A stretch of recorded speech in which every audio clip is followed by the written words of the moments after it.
Men's testosterone levels have been on the decline for more than a decade.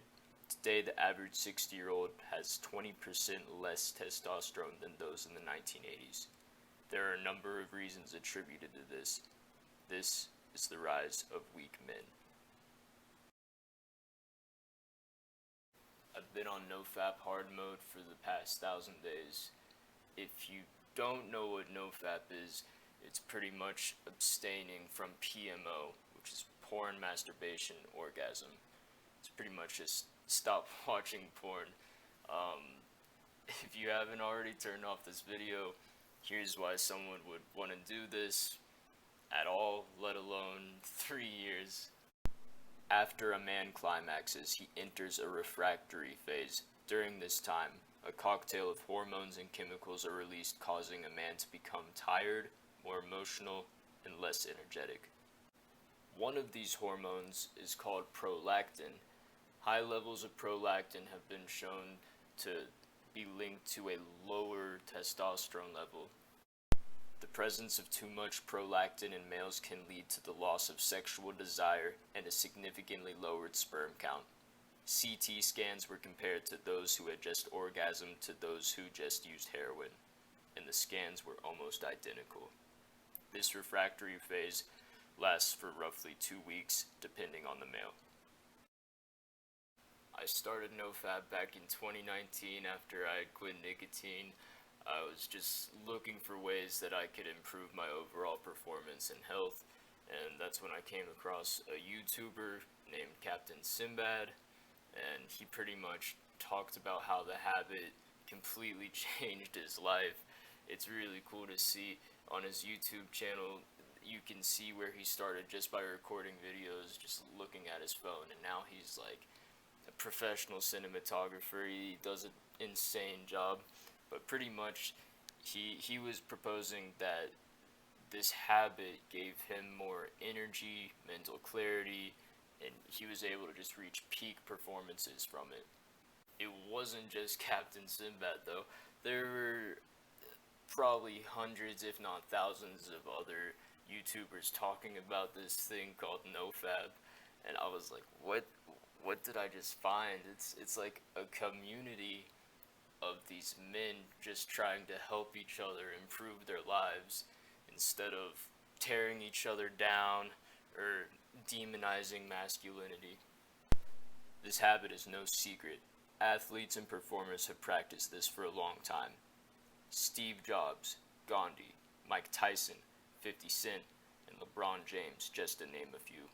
Even mentioned in the book Think and Grow Rich by Napoleon Hill, which was written in 1937. There's an entire chapter about sexual transmutation, which is transferring sexual desire into something that you're working on, like whatever your creative endeavor is, whether it's a business, your art, etc. So I thought I would try it myself. At the time, I had a girlfriend, and being able to explain to her what I was trying to do was about as easy as it was to resist the urges. I spent the first couple weeks just relapsing a lot, not taking it too seriously. The longest I could go was 4 days max, and even in those 4 days, there was a huge difference. It was like I was living in a shell for years, and like a soul had finally filled that empty shell. The energy I had was so profound that I couldn't sleep at night. My workouts got better, my mental performance got better, I had more confidence. NoFap YouTubers were right. At least for a while. Once your brain has had time to recover and you reach a certain point, eventually you hit what's called a flat line. After I'd been on a 90-day streak, I relapsed, and it was awful. I tore into myself, the shame ate at me, I seemed to have forgotten what I learned while I was quitting nicotine. Basically, all of the perceived benefits pretty much go away, and the energy energy that you had at the beginning is just what's normal. It's the new normal for you. I had to stop judging myself and just move on and keep going. I thought that if I reached a certain point, if I hit a certain number of days in a streak, then I would be golden. Like, I don't know. But what I realized is it's all the journey. It doesn't matter. Key word in perceived benefits is perceived. It's all perception. That's not to say that the benefits or the shame after a relapse isn't real. They're completely real. But what I'm saying is your thoughts are what dictate what's going on. These habits are only icing on the cake. Men need to adopt this habit more than ever today. The world needs men, real men, not men who are slaves to their sexual desire, men with drive and focus. In today's world, masculinity is so degraded and viewed as a bad thing, but it's not.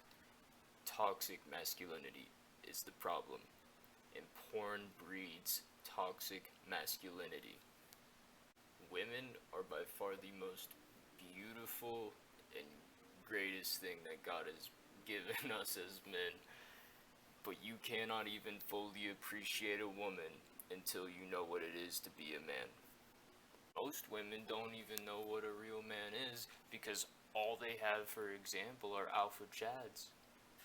When men step into their masculinity, the feminine energy can flourish and women can be women again. We gotta make men great again. To all my brothers on the journey, discovering their masculinity, keep going. If you haven't, get on it. But always remember, mind over matter.